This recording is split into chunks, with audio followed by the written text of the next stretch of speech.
لليمني علاقة قوية مع الجن، يتعامل معهم ليل ونهار ولا يخافهم، يطلبهم ويناديهم في جميع أوقاته. عندما يغضب يقول جني جني يا جناه.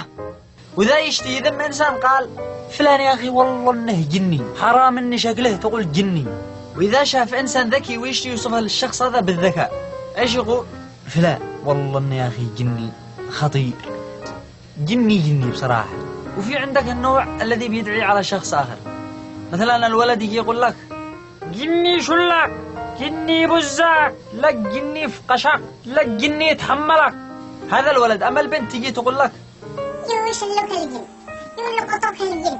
نجي الآن لا عند الأمهات. بصراحة الأمهات هنقدم قمة الإبداع، أي شاعر المليون أي صليط. اسمع الأمهات ما يقول يولك جني طويل القامة، لابس عمامة، يبزك للقمامة، النافلة الجني مجنون مكحل مدهون. نجي الآن لا عند الآباء.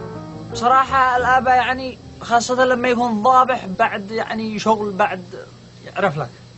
اسمع ما بيقول نلق جني عرق يزبطك، نلق جني يدخل بطنك ويخرج مهذب الكلى. ولليمني مثل يقول جني نعرفه ولا انسي ما نعرفش.